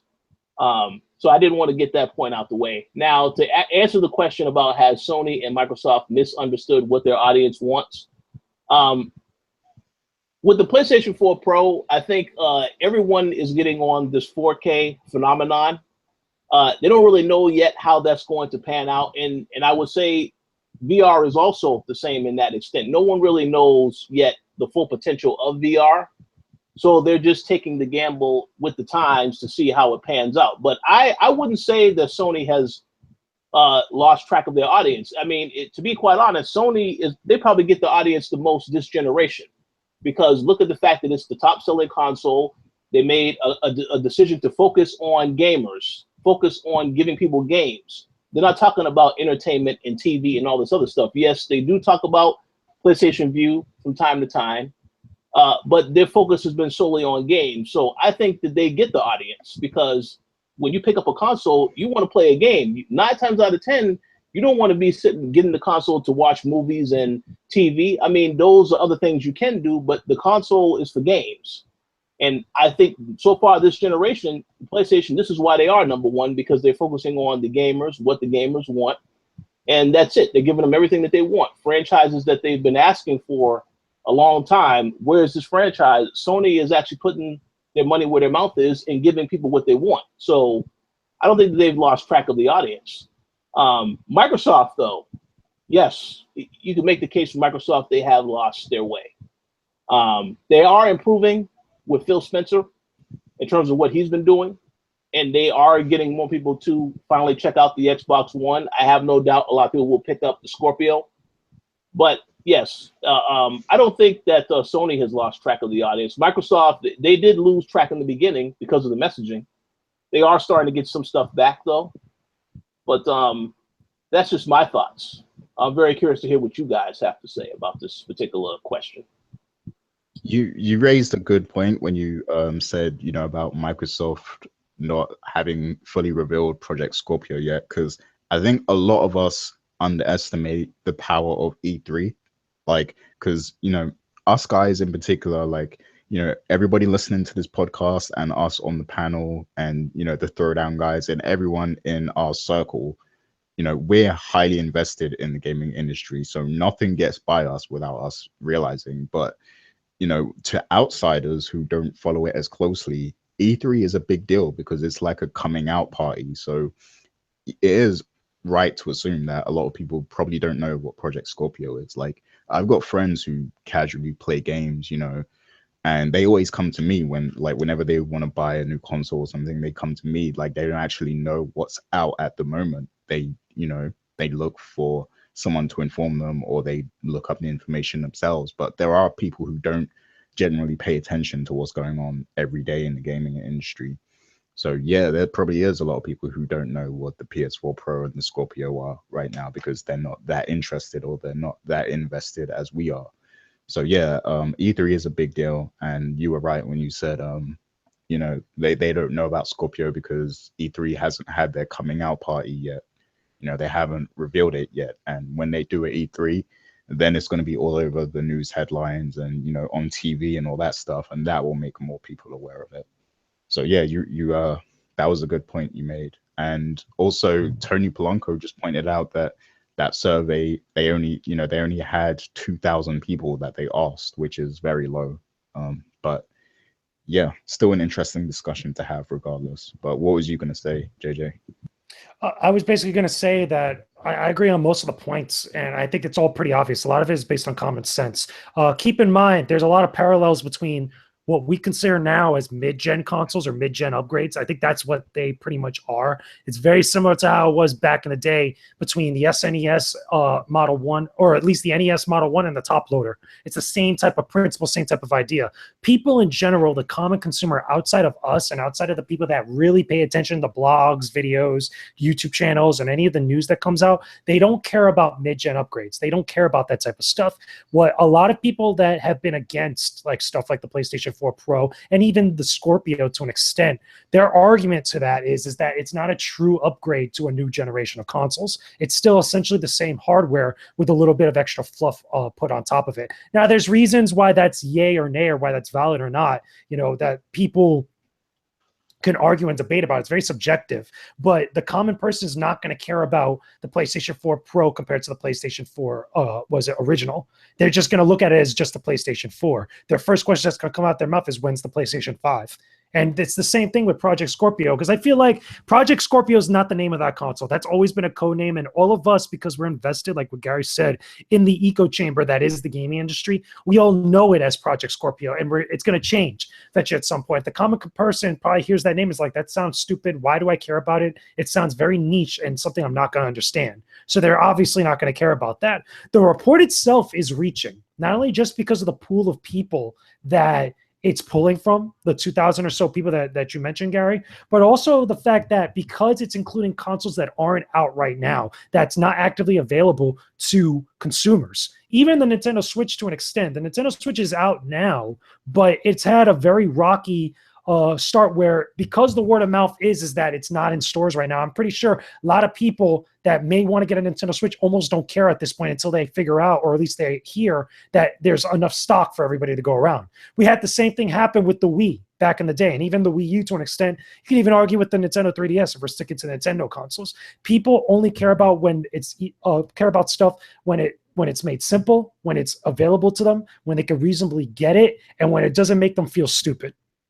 Okay, so at least those are the types of different things that maybe this particular study doesn't take into account and doesn't really, almost kind of ignores to an extent, because I don't think it's really fair at this point in time to compare the PlayStation 4 Pro to the Switch to the Project Scorpios, on account that one of them is not even out yet, and let alone hasn't even fully established what that console is. We don't know the identity of that console, other than the fact that apparently it's going to be a beast. And it's very hard even to do that, even with the specs info that we have now, because we just don't have a console unit in front of us to compare it to. Yeah, 100% correct on everything. We have to see. We'll have to see. It just, yeah. I mean, you guys. There's nothing else I can say that, you know, you guys pretty much said everything that I was thinking. One point that I want to add, though, Rich, that I think we should acknowledge, because you mentioned about VR before, we're in the same position right now, with the mid-gen upgrades, this is what I'm going to refer to them as now, but, you know, PlayStation 4 Pro and whatever Project Scorpio is going to be, we're at that same point now that we were with VR last year or even the year before that, because everybody is feeling the exact same way about VR. And this is coming from someone that's played VR games, that's seen VR games at events and seen how the people that are invested within the echo chamber that is the games industry are very vocal about their opinions about it, compared to the common person that reasonably can't go out and get a VR system, even for their PlayStation 4 right now. We're almost in the exact same spot that we were back then. Yeah, that's a very good point. Yes, absolutely. Yeah, I mean, we have to see what happens with this. Yeah, I mean, Scorpio is, as I said before, you know, this is going to be a very important E3 for Microsoft more than anyone else, because, yeah, Scorpio, everyone needs to figure out what this is. Whether or not it's going to be called Scorpio may very well be called the Xbox One Pro, although I hope to hell they don't do that. We'll see. But it's going to be very interesting to see how all this pans out. And yeah, the survey, as you guys said, I don't really think it was the best survey to use as an example, but obviously, you know, Switch is in a lot of demand now because a lot of people can't get a Switch. So I'm not surprised if they do that survey a year from now, they have a lot more people involved, then I think it will maybe be very different in terms of what the actual results are, but we'll see. So anything else to say on this topic before we wrap up today's show? I did want to segue into another topic, but yes. Firstly, let me, I'm just going to answer the question real quick as well. Now, Okay. I don't necessarily think Sony's misunderstood its consumer base, because like you guys already said, you know, they're in a great position already. And so far this year, they've delivered on the games front. I think the question mark right now is really on Microsoft, because they're in danger of misunderstanding what people want completely, because they definitely cannot, you know, have like their whole show focused on the hardware without showing us some new IPs, you know, and an abundance of software. So yeah, I hope Microsoft really understands what they need to do right now, and I hope they will deliver when, you know, E3 rolls around, because if any company is in danger of misunderstanding, then it's them right now. The 4K thing, yeah, I mean, 4K is going to be, you know, the standard at some point in the future, but right now I don't feel like enough people care enough to want to buy these consoles. Like, yeah, there are people who are, you know, super invested in, you know, quality TVs and, you know, 4K experience and stuff, and they'll probably be the ones that will adopt these systems, but that, you know, that doesn't account for the whole consumer base. So I think they have to remember that, and they have to kind of ease these things in a lot slower, because, you know, not everyone's ready to make that jump yet. So games are the most important thing right now. Go ahead.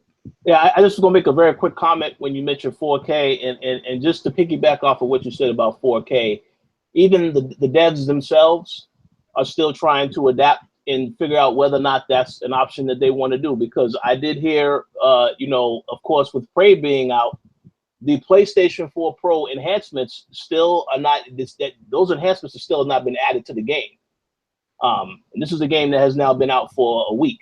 So I don't really think, I mean, obviously they are going to enhance it because it says on the box it is enhanced, but those enhancements are not out there yet. You know, if you look on YouTube, you look on Google, you will see that there is no information about what the enhancements are and when it's coming. So this is something that Bethesda will probably add later, but what I'm saying is that the developers, they don't even have the urgency to make sure that the games support 4K yet, which lets you know this is still something where we're going to see where the market goes, and then they'll heavily support it. The developers, the technology, everything like that. That's all I was going to add. You'll start to see that change when everything becomes available easily to customers. Like that's when more people will eventually care about it. It could be applied to the same thing to VR. It could be applied to 4K gaming, because even though there's 4K TVs on the market, not everybody buys them. And because most of the time, because why would you pay the extra amount of money when you can't really tell the extra difference in the quality of the picture you're looking at? Because you give someone that an HD TV as it is that isn't 4K, they're going to be like, yo, I'm good. Why do I need to pay the extra couple $100 for it, for the one afterwards? That's just real talk. And that could be applied to anything right now when it comes to stuff that right now, 4K gaming is a luxury in gaming right now at this point, at least to me from my understanding, because not everybody has the systems or not everybody has the setup and the tools available to them easily for them to just have that and get that same type of experience. But as technology changes over the next few years, that'll change, especially when it becomes cheaper to put out there. That's true. Yep, you're right about that. 100% correct. But go ahead, Gary. You wanted to continue. Yeah, no, you both make great points there. But I feel like even when, you know, Scorpio is out as well, it's going to be a while before all studios and developers make games for 4K. You know, it's going to be a long time. It's going to be a slow, gradual process for all the games to be like, you know, to support 4K. But if the technology's there, then at least it's there. And then, you know, we can move on and focus on the games and the quality of the games after that. But yeah, it's not what people are looking for right now. You know, like people just want games, they want good experiences. So that should always be the focus. But the thing I wanted to segue into something else. So are we done with this topic? Yeah. Yeah. Okay, yeah. So since we've been recording this show, 2 people have brought up VR to me. One of them is our friend Carl Daniel, who used to write for the Koalition, and McWell in the chat just brought up PSVR. He asked, I guess I'm the only one enjoying PSVR. And, you know, Carl said earlier, he actually sent this as a text. He said, you know, is VR finished? Like, has it ended already? You know, like the craze for VR. And that's a legit question, because it's almost been a year now since, you know, VR, like last year, throughout all of 2016, VR was hyped up. And now I feel like we haven't really seen enough VR experiences. So how do you guys feel about VR at the moment? It's exactly like how I said when VR first started coming up in the conversation, when we talked about it many times on the Co-op podcast. VR is going to lie somewhere beyond gaming. It's not going to be something that sticks with gaming for a long time, and it's not going to take off for a long time, because there needs to be something that happens that sparks that interest in the mainstream for people to really dive into VR. Because as literally similar to what we were talking about just now, the technology for VR, even with PSVR and some of the other devices that we have out on the market, it's not easy to get a setup to make that experience readily available to the common person easily. It's very expensive. It requires a lot of different components, not just 1 or 2 different things, especially if you're going with something outside of PSVR. You know, if you're going with the Oculus or the Vive or any of those different devices where you need a ridiculously good PC in order to make stuff work. The thing is that even then, some of the games that are out there, even though some of them are pretty cool, like I've played, was it Robinson the Journey? I've seen other VR games like Thumper and had experiences like that. The problem is that you're not going to have developers that want to make games for ecosystems or for systems that people just aren't going to dive into in droves. The fact is they would rather put their energy towards developing something standard for the PlayStation 4 or for the Xbox One or for the PC or for the Nintendo Switch. It's a lot easier to do something like that and then take the risk and have a hard time developing a game that's going to work right in VR and then expect a good reception afterwards, especially with sales. But so unless, like, you know, we start having like machines or something that allows us to go to space easily alongside alongside, like, you know, NASA or something, or we get like what I even said way back when, where we start having concerts where you could watch them in VR like that, a lot more concerts here and there, and that becomes something that you see on the rise or pushed by a lot of different places where the common person is like, okay, I want that, and they start doing that more often. VR is still going to be on an ever climbing up a steep hill. It's going to take years. It's not going to be anytime soon where VR is going to be a real thing. The only reason why we feel like it's a real thing is because, again, we're within the echo chamber of the gaming industry. We're alongside people that know what PSVR is and can tell the difference between a PSVR, an Oculus Rift, and a Vive. That's why we think, like, you know, or at least some people feel like, yo, the hype seems like it's died a little bit, but I don't even think it's even really gotten started.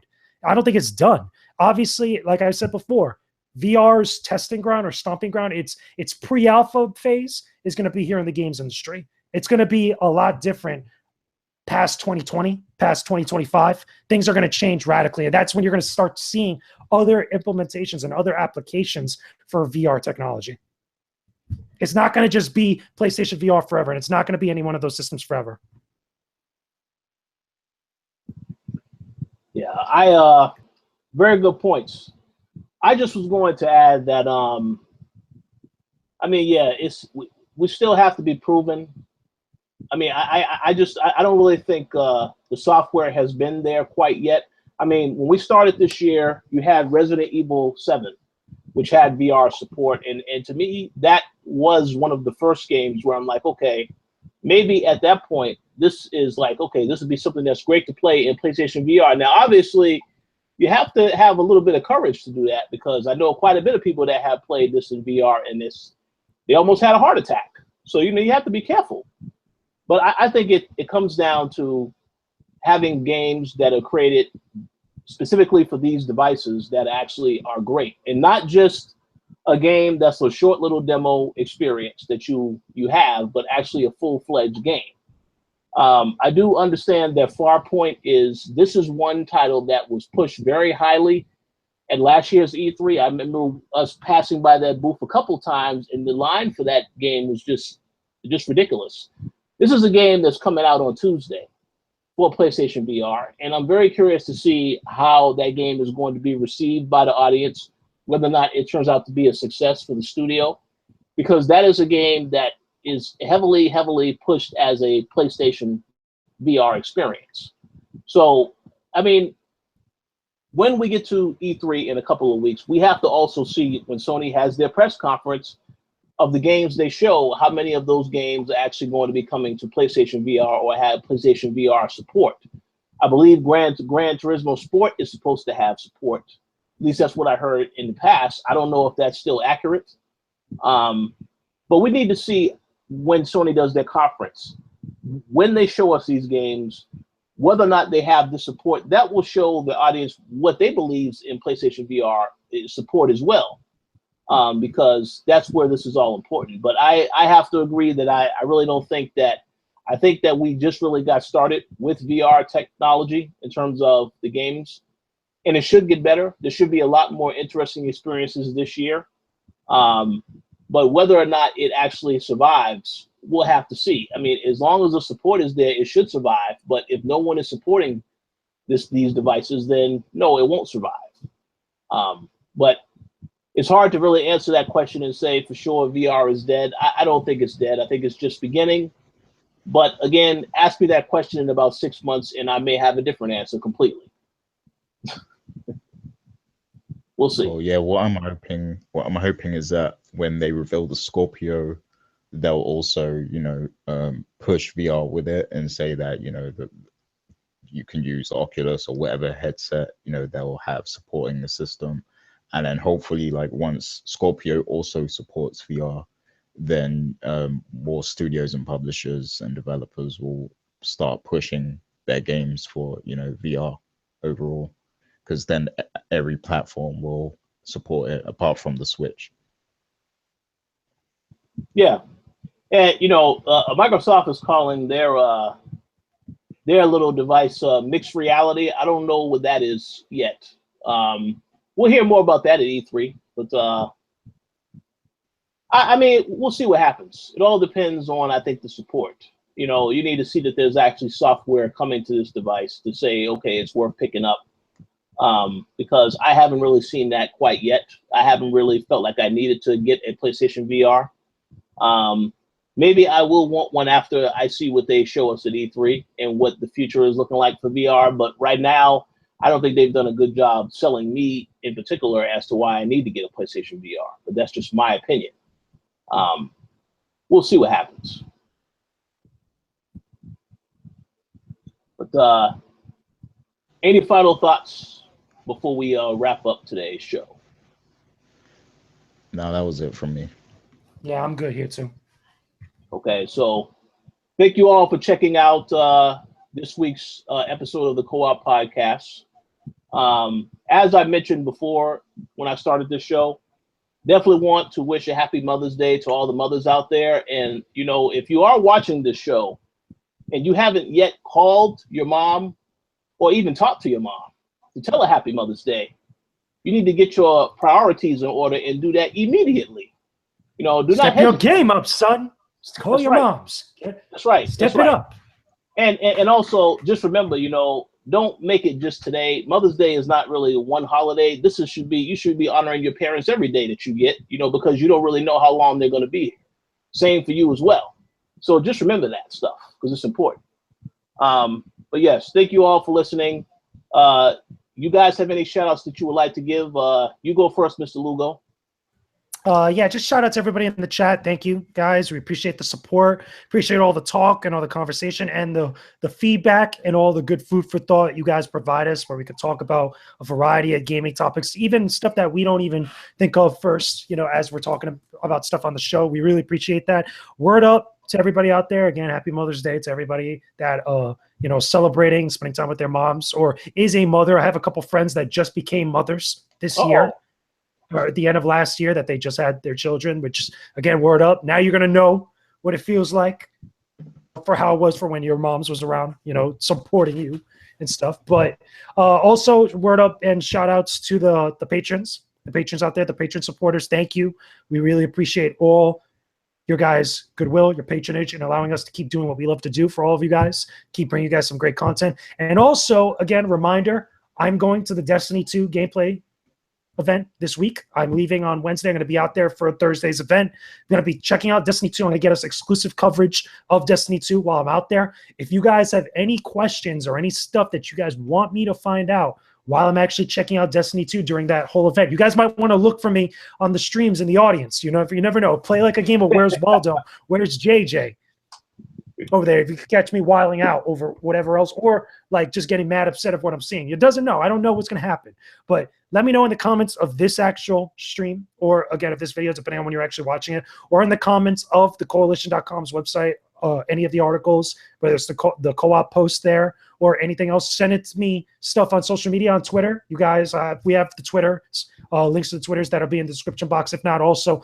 on the posting on the website that we have there. Let me know what's up and let me know what you guys want me to find out while I'm out there about the game. So I'm going to try to get a little bit of everything for everybody, and it should be fun. I'm looking forward to it. So thank you. Yes, absolutely. I'm going to do my shout outs. Yes, I would like to give a shout out to everybody checking out today's show. Shout out to Mr. Tony Polanco. Throw down your questions this tonight, so make sure you guys check that out. Want to give a shout out to all the Patreon subscribers, as well as the fans that continuously visit the website. You know, we do have quite a bit of things that are in the works. You know, we've been pretty busy with other things going on in life, but believe me when I tell you that there's a ton of stuff that's going to be coming this week, because yes, there's quite a bit to catch up on. And once again, a shout outs to all the mothers, the single fathers as well. I saw a lot of people writing that stuff, so I'm going to go ahead and just say the same for them as well. And yes, Gary, the floor is now yours. Yeah, firstly, I just wanted to send a big shout out to Mr. Torrance Davis, because, you know, he is publishing a book that talks about, you know, his 20+ year run as a video games journalist and, you know, gaming enthusiast and everything. The book will be called Rebel Without a Pause Button. And I did an interview with him, which is on our YouTube channel and on our website. So go check that out at thekoalition.com. And shout outs to Torrance for doing the interview. And as always, shouts to all of our Patreon supporters. That's M. Collins, Sean Gority, Stephen Ferron, Mauricio Aguilar, Himdil, Fergus Mills, Ladwin Leslie, Nicholas Alvarez, and Nick Biazzo. We appreciate all of you. Your support goes very far. It keeps us running and helps support us when we go on trips and, you know, and paying our server costs and all that stuff. So thanks to all you guys, and shouts to everyone who joined us in the chat today. There was a lot of people. I saw Wesley, Tony Polanco was there. Shouts to Miguel. I'm sorry I was mispronouncing your name before. And yeah, shouts to all the regulars that come through and, you know, visit us and talk to us every week. We really appreciate it. And yeah, that's it from me.